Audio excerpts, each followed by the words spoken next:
J'aimerais faire quelques observations à l'intention des nouveaux témoins. Avant de prendre la parole, attendez s'il vous plaît que je vous nomme. Si vous participez par vidéoconférence, cliquez sur l'icône du microphone pour activer votre micro. Veuillez vous mettre en sourdine lorsque vous ne parlez pas. En ce qui concerne l'interprétation pour ceux qui sont sur Zoom, vous avez le choix au bas de votre écran entre le paquet, l'anglais ou le français. Pour ceux qui sont dans la salle, vous pouvez utiliser l'écouteur et choisir le canal désiré. Je vous rappelle que toutes les observations des députés et des témoins doivent être adressées à la présidence. I would now like to welcome all our... Je souhaite la bienvenue à nos témoins. Nous sommes très heureux de vous accueillir. À titre personnel, Shérif Matta, professeur du Mount St. Vincent University, l'Université Mount St. Vincent, et du Conseil de recherche en sciences naturelles et en génie, Marc Fortin, vice-président, direction des subventions de recherche et bourses. Nous entendrons ces deux témoins pendant 5 minutes. Lorsque 4 minutes 30 seront écoulées, je présenterai ce carton vert. Cela vous indiquera qu'il vous reste 30 secondes. Donc, encore une fois, bienvenue. Merci d'être des nôtres et de participer à cette importante étude. Nous allons commencer avec M. Matta. Vous avez jusqu'à 5 minutes.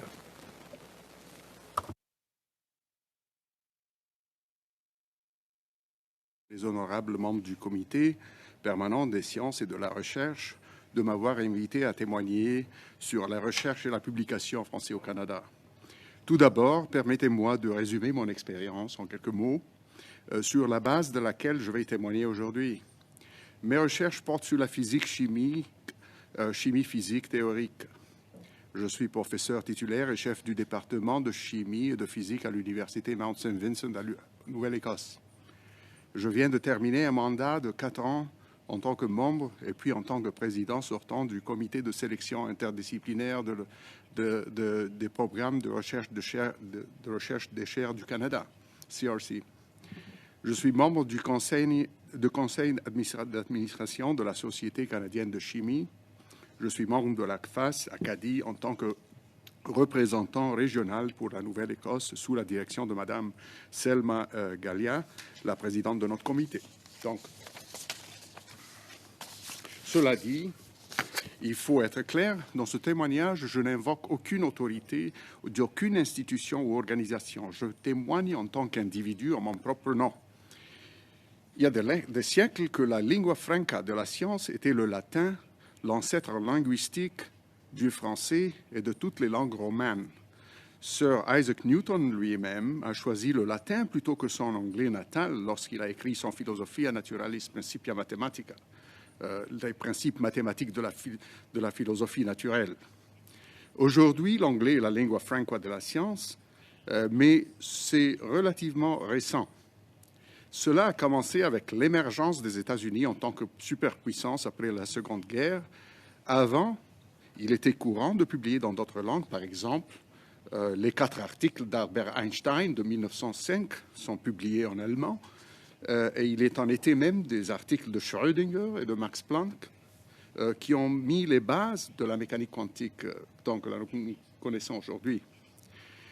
Louis Pasteur, Henri Poincaré, Marie Curie et bien d'autres ont publié en français. Il y a quelques années, je suis tombé sur un bel article de M. Alain Aspect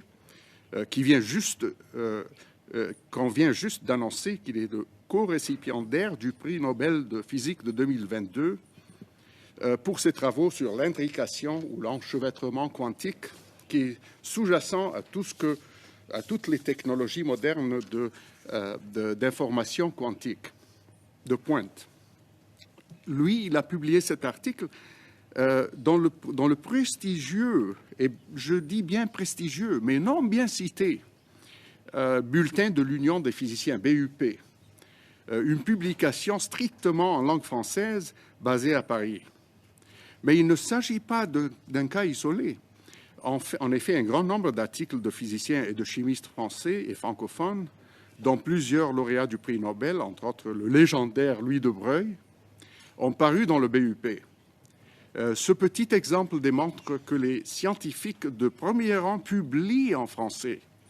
Alors, pourquoi le font-ils? Ou plus généralement, pourquoi publier en français en général? Eh bien, à mon avis, le langage, en tant que véhicule de la pensée, module votre façon de penser. Vous êtes influencé par l'héritage culturel associé à la langue et ses nuances et modes de raisonnement. Faut-il vraiment comprendre les paroles pour reconnaître une salsa cubaine ou un tango argentin ou une musique folklorique grecque ou russe? La phraséologie musicale émerge de la culture linguistique dans laquelle elle s'inscrit. Il est en est de même dans d'autres domaines de l'univers intellectuel. La limite de votre langage est la limite de votre connaissance, comme le soutenait souvent Ludwig Wittgenstein dans son Tractatus Philosophicus. Je termine par quelques suggestions pratiques que je ne puis imaginer totalement originales pour enrichir l'érudition en langue française au Canada. Voilà quelques idées. Prévoir un quota budgétaire adéquat pour les soumissions en français aux 3 conseils du Canada. Second lieu, combler les lacunes des comités d'évaluation qui ne compteraient pas parmi ses membres ceux qui maîtrisent suffisamment à la fois le français et le sujet technique d'une proposition par des membres externes qui peuvent être recrutés à partir d'une base de données mondiale de reviseurs francophones. Le troisième point, établir une revue scientifique générale multidisciplinaire de premier ordre au Canada en langue française. Le point suivant, encourager et subventionner les conférences scientifiques de haute visibilité en langue française, comme Kittel, par exemple. Je peux en développer un peu ce point dans la période des questions. Permettre aux étudiants étrangers... Professeur Mata, je suis désolée. I'm sorry to interrupt. It's the worst part. Je suis désolé de vous interrompre. Malheureusement, ça fait partie de mon travail. Mais je sais que mes collègues sont heureux de poser des questions. Je vous remercie de votre témoignage.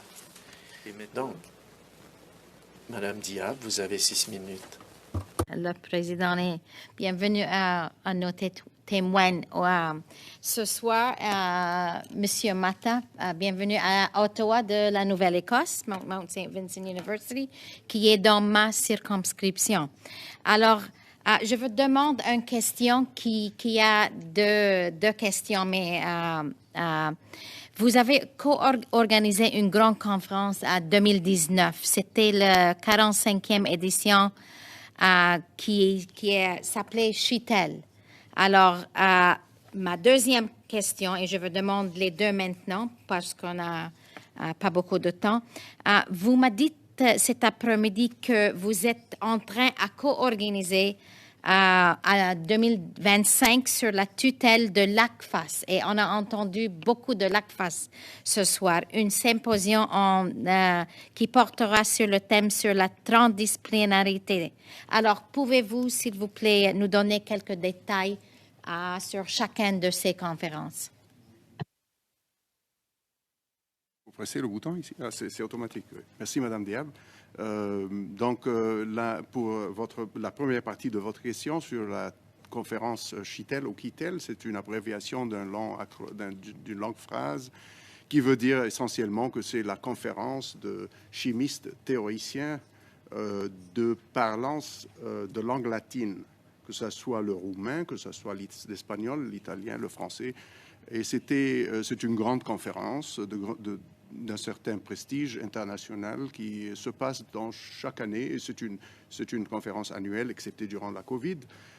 Mais ça avait tourné par tout le monde latin, excepté le Canada, jusqu'en 2019, là où on a pu organiser ça avec moi-même et 2 collègues à Montréal, on a organisé cette conférence, et bien toutes les présentations, que ce soit les présentations orales, que ce soit les présentations de posters, ont été faites en de langue latine. Bien sûr, l'anglais est bienvenu, il n'y a pas de discrimination, mais la plupart, la grande majorité des présentations étaient faites en français et en espagnol, les deux langues dominantes de cette conférence, parce qu'elle a de grandes racines dans le monde latin, dans l'Amérique latine du Sud et l'Amérique centrale, et en Espagne, en effet.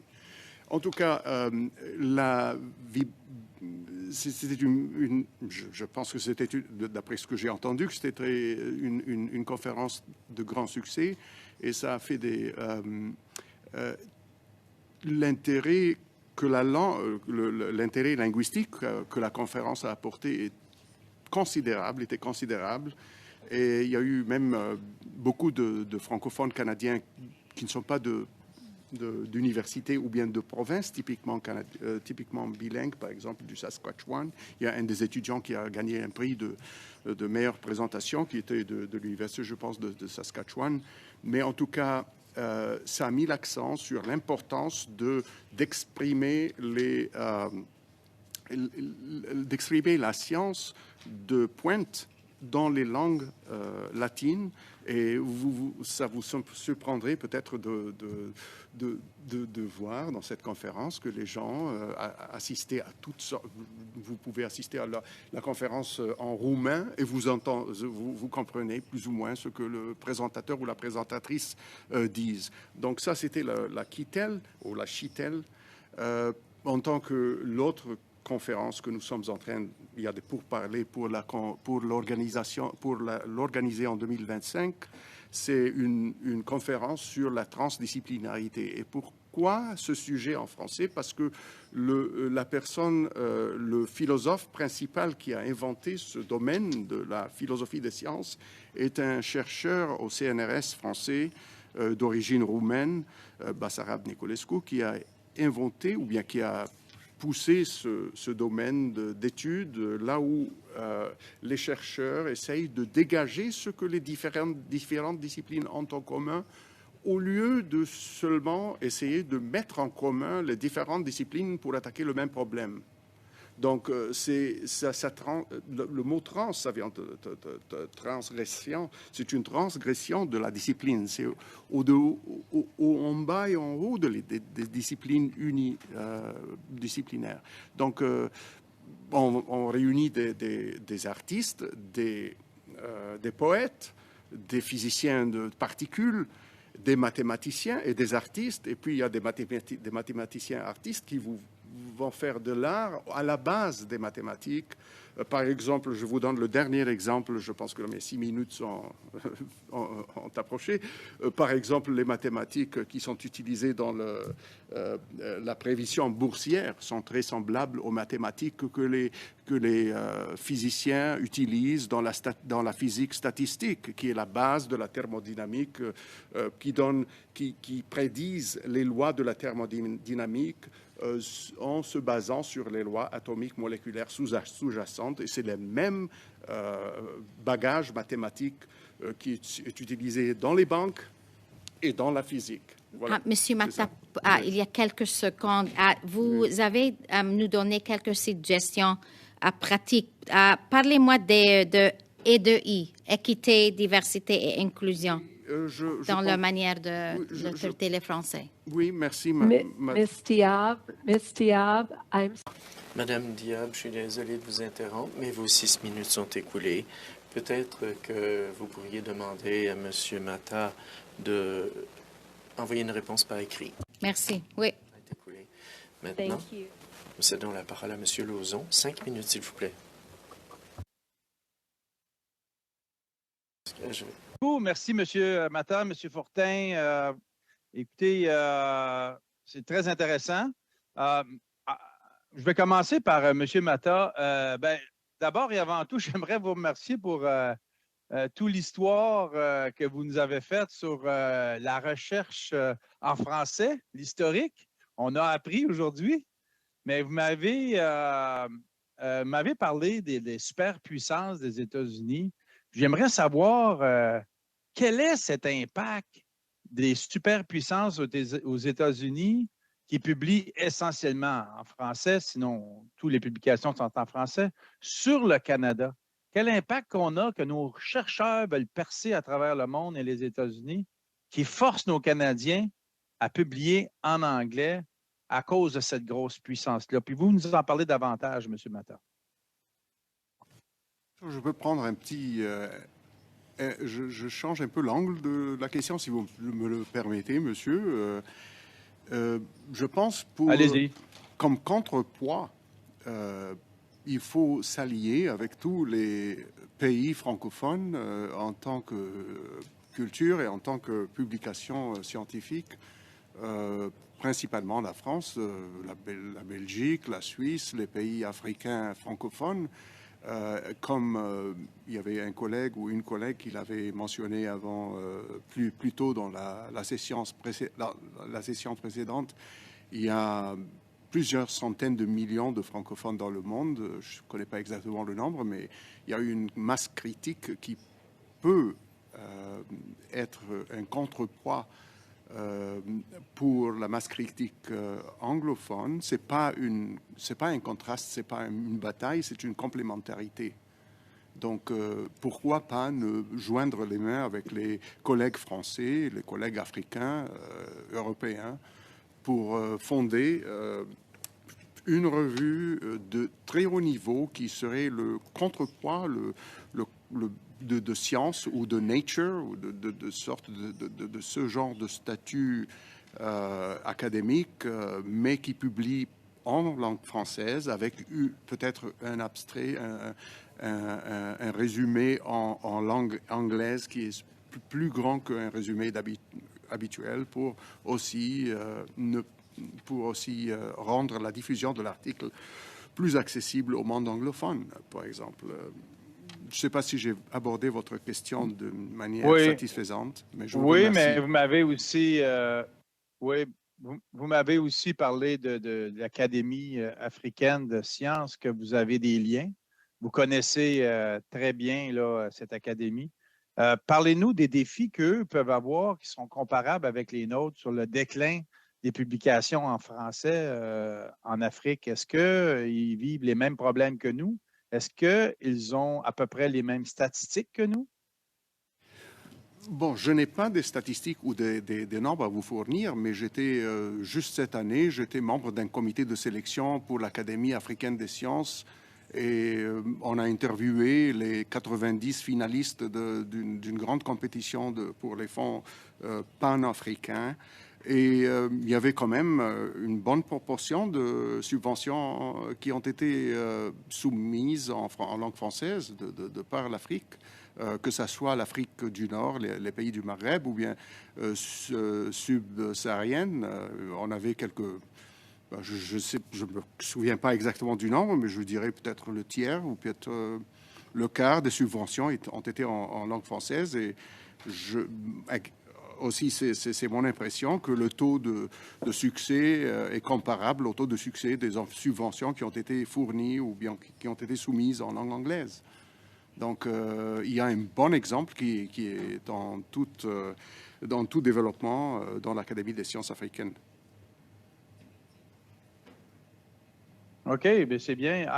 Vous savez, le rôle d'université régionale comme dans le développement de la langue française, en sachant que la Nouvelle-Écosse avait historiquement une population acadienne qui a disparu avec le temps.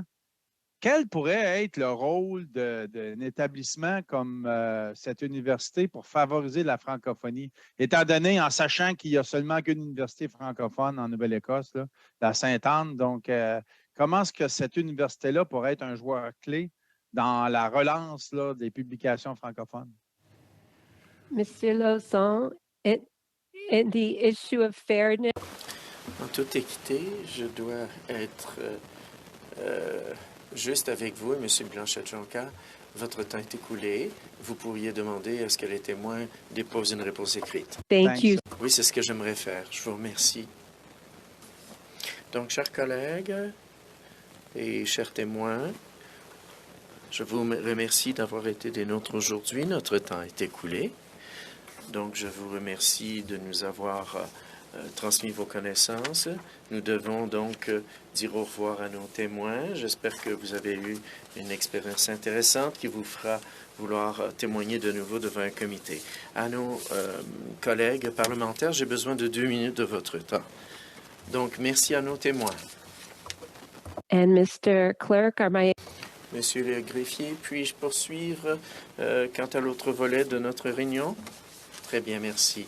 Donc, chers collègues, j'aimerais votre attention pour un dernier point à l'ordre du jour avant de lever la séance.